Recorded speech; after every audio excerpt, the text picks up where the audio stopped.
Hi guys and welcome back to the channel. Today, if you haven't guessed by the title of this video, we've got two replays in the Udes 1405. And in these replays, we achieved the third mark of excellence. Now this is a tank when it first came out, I really did not enjoy it. And there's a lot of people that were in the same boat, and there's a lot of people that still haven't gone back and touched these medium tanks. And that was because of the pneumatic suspension. When these tanks first came out, that pneumatic suspension was basically unplayable on these tanks. And this tank especially. And that's because when you poked a ridgeline, there was a bobble. When this suspension kicked in, there was a massive bobble on the gun. So as soon as you hit the speed where the suspension kicks in, instead of like now, like there, the gun stayed on target, or roundabout, yeah, pretty much it stayed on target, it stayed in the same area, which means you can actually pop shots off when you want to. But before they fixed it, the gun would shoot up into the air and then back down to the ground, and any sort of aim that you had with the gun would completely get reset. The full dispersion would come in and you'd have to aim again. And the fact that this tank has 0.38 accuracy means that you'd miss a lot of shots, and you'd have to really sit still and aim shots in if you wanted to hit them. And the problem with it being on this tank is that it's got absolutely zero armour. It's got no armour whatsoever. You can get lucky bounces off the upper plate where if people auto aim you, just because it's sharply angled, but generally you can't rely on it. The turret is terrible. It's got, again, no armour. Unlike the tier 9 and the tier 10, for which the armour on the turrets are fantastic. And that's the troll bounce I'm talking about right there. Because of the angling, you can pull off troll bouncers, but you cannot rely on it. So like I was saying about the tier 9 and the tier 10, they've both got fantastic turret armour. This doesn't have that. So you couldn't poke up on ridgelines and fight. You were relegated to being a TD, basically, if you wanted to do anything in this thing. And that just made it slightly disappointing. Well, it's slightly disappointing. It made it unplayable. There's no other way of putting it. You just couldn't fight on ridgelines. You couldn't fight generally. But that's the way it is. So right now in these replays, this tank also has two competitive guns, and it depends on how you want to play the tank. It's got a 90mm or 90cm, I think it's called, and this 105. And this 105 punches hard. It's got a pretty bad reload. 10.91 seconds on tier 8 medium is not the best. It's 360 alpha as well. There's a couple of tanks, I think, that are 122s or 100mm that, you know, do 390 and they reload the same speed. King Dragon's a good example of that. It reloads pretty much around the same time, and that's got 390 alpha, whereas it's got 360. It's not got the pen, because this gun has about 214, 17, something like 217 I think it is on the standard, and 250 on the Prem, or 250 odd. The premium rounds have a special difference to the standard rounds. Now you've got two separate APCR rounds, and it's about 1300 meters a second shell velocity on the standard APCR. But on the premium, you randomly get 1560, which is rapid. It's pull the trigger and the shells fly in really fast. Basically, this was, yeah, really quick. So in this game, on highway, we took the position that is probably the best place to go when you're on our spawn. If you're in like a medium and tank or something like that. If you go across to the A line, the 1 and 2 line, sorry, from our spawn, you get killed. You just get rushed, you get killed. They reach it so much more easily. They broke the spawns when they changed it, and it just made that side of the map unplayable for this spawn. So it's just a suicide run if you do it. Because most of the time you'll get spotted at A6, A5, and you just get wrecked. So the best place for like lightly armoured mediums and TDs is those ridge lines.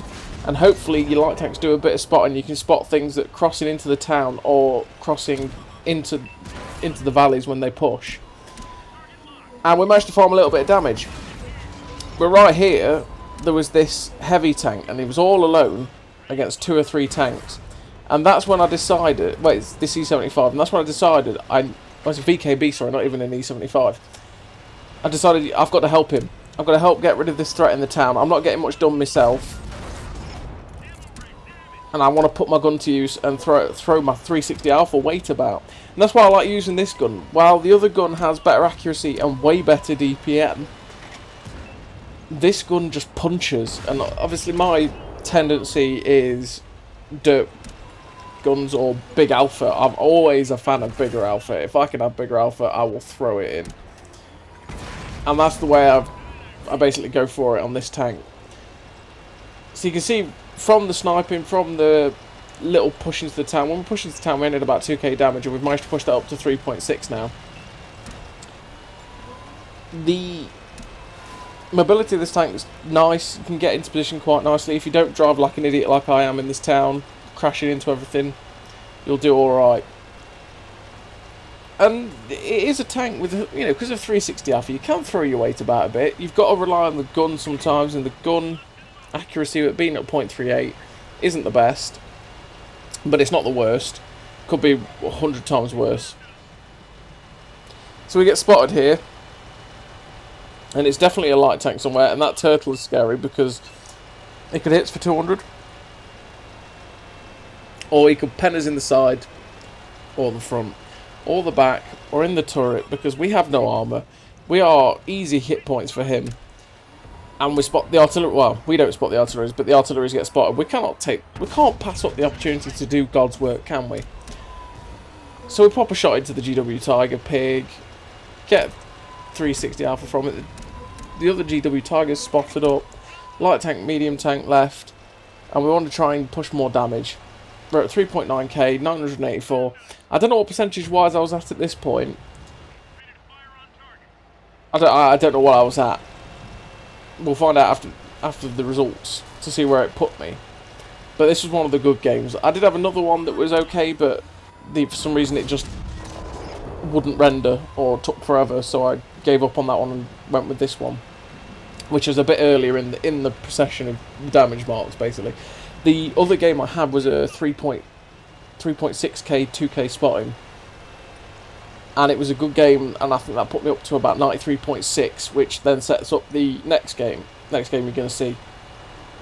Put me up to 93.64, and that was an ace tanker. But like I say, the way I recorded it, because I forgot to start recording at the start of the game, and then the way I'd subsequently recorded both halves of the game, it just meant that I couldn't render it. And well, I could render it, but for some reason my laptop just died while it was trying to do it. It was taking hours to do it.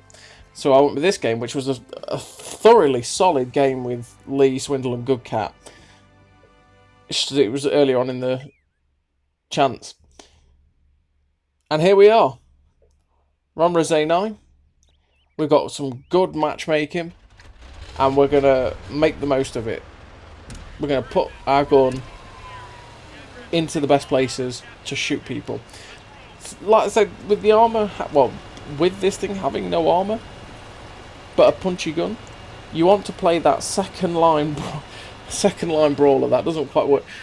You want to play as like a second line support tank, because you can brawl with it, but you've got no armour, and it gets critted quite a lot. So you can't be forthright brawling like that last game in the town. I couldn't be there brawling without that VKB, because he was the focus of their attention for a lot of it. And so they were focusing on him, meanwhile I was supporting him, pumping in shots, and throwing my weight about with the 360 Alpha, because that's what you can do with this gun. So we've come in, so right now we're going to the most important location on this map. This castle. It's so important to take. And we're just going to deal with this Cromwell, who is a dirt well, which is scary because that can hurt us. Again, talking about dirt guns can pen us, and they hurt. We get lucky that that heat round bounced. Probably should have penned. I feel like that was a dirt gun Cromwell, but I bounced 110, so I'm not quite sure. It could have been a short, stubby gun Cromwell. No, it did look like a dirt Cromwell. But yeah, anyway, on the dirt gun matter, they can pen you so easily that makes them so deadly. One thing about these hydro-pneumatic suspensions that is a little bit annoying. I mean, I can channel it out because I really enjoyed this tank. This is why I 3-marked it, because I love playing it. It's like the tier 9. I like the tier 9 a lot. The tier 10 I also like quite a bit. Because again, punchy gun with good turret armor. It's good on the ridgeline. It's fun to play. But with the hydro pneumatic suspension, I can channel it out, but a lot of people can't. It's like the clapping in the garage, and that's that infernal clicking sound. Every time I'm going in and out of the range of the speed I need to get the hydro pneumatic suspension to go in, it clicks for activated and deactivated. And it's loud, and it can be very, very annoying. Now, the difference between the pneumatic suspension that this tank gets and, say, the siege mode that the TDs get, and it's the same on the STB1, is that there's no difference to the gun handling. Okay? I've seen a couple of people say it, that when the hydro pneumatic suspension activates, it should get better gun handling and better DPM. But that's not true. That's not what the hydro pneumatic suspension does. It just makes it so that the gun depression is insane. Like, I'm not quite sure. I can't remember what this tank gets. It's either 12. Like the STB1 gets 14 degrees of gun depression. I think this gets something like 12 or 14, something along those lines. As we shut 420 blaze it, 360 alpha turns to 420. We'll take that. It's fine. So, yeah, it doesn't affect the gun handling whatsoever. You just get way more gun depression. So right now, in this position we're in... Oh, that's the other thing. Camo. This thing gets... The Swedish mediums get fantastic camo. So right now, I'm just sat here, and that Panther is way out. I mean, I've got bushes in between us as well, and he's probably not got the best crew / view range. But he's never going to spot me. Same as that TVP over in there that we spotted earlier on. They're never going to spot me. I'm spotting this Panther. I'm getting assistance for spotting this Panther. But he's never seen me. That was a poor shot because there's a ridgeline there.